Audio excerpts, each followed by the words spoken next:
Hey guys, Rubber Kitty here. Back to my usual morning schedule. Anyway, empathy. There's a lot of empaths or highly sensitive people in the world. Well, there's a difference between highly sensitive people and empaths. I won't go into that in this go live. But in particular, when it comes to BDSM, it can be really hard for empaths because empaths will feel the feelings of the people that they play with and that they're associated with and that they're in a relationship with. Now, a lot of empaths actually attract a lot of narcissistic people because of their empathy. They can feed the narcissists their own supply. This can be, it turns into a lot of toxic relationships. It's actually one of the more common relationships where you have an empath and a narcissist, or a highly sensitive person and a narcissist. There's actually been instances where I've seen two narcissists together. They spiral at the different times, and what a lot of people don't realize is that people like that they're not necessarily highly charismatic, and empaths aren't exactly not like your typical stereotypical oh woo woo type.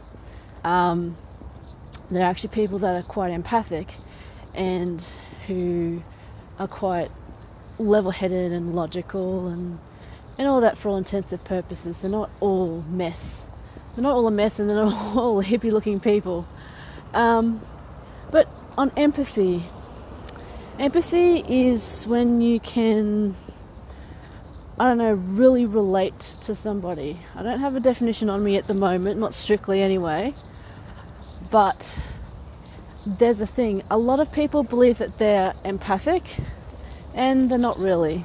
I've seen them try to be empathic, and they're not. Like when you try and describe something on how you're feeling, they go, oh yeah, me too. And they immediately launch into their own stories in order to try and relate. That can help, and they can be empathic in that way, but you also watch their words and listen, and sometimes they're actually trying to enforce their own kind of feelings, reality upon you, and trying to identify with you that way. And that's not really empathic. That's more supplanting your feelings with theirs and making it all about them.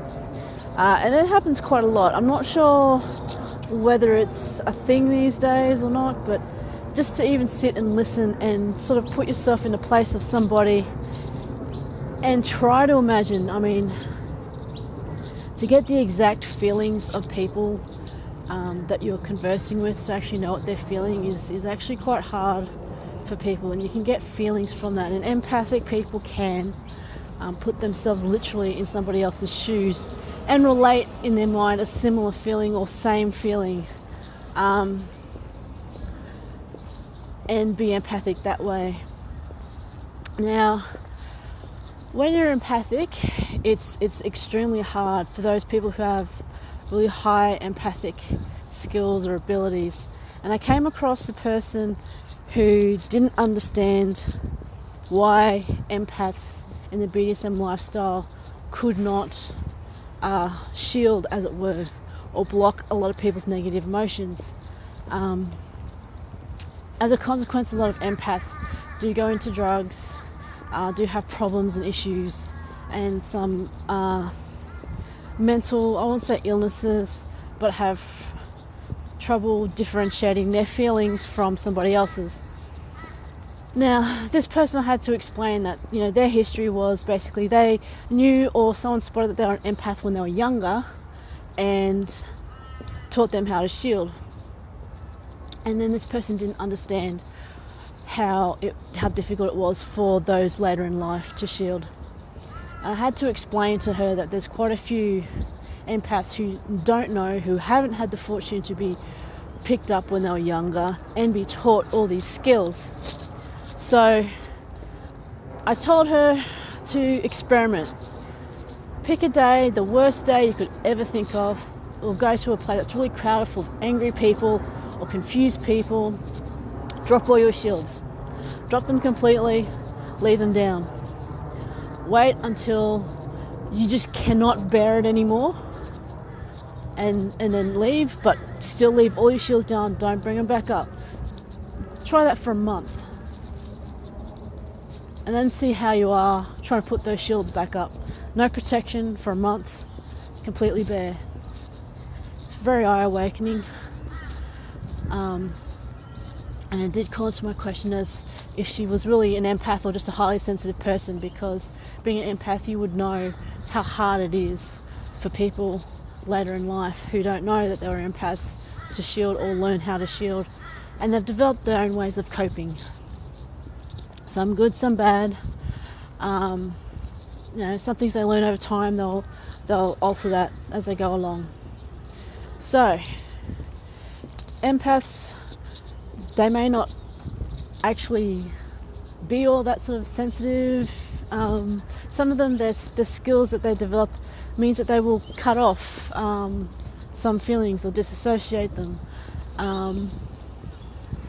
Some of them will go the other way and just be all about feelings.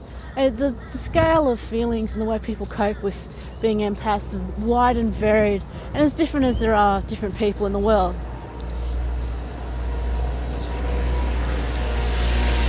So, being empathic and having empathy with people, it can be learnt to appreciate other people's point of view and be empathic towards them, and some people are just naturally born with that talent.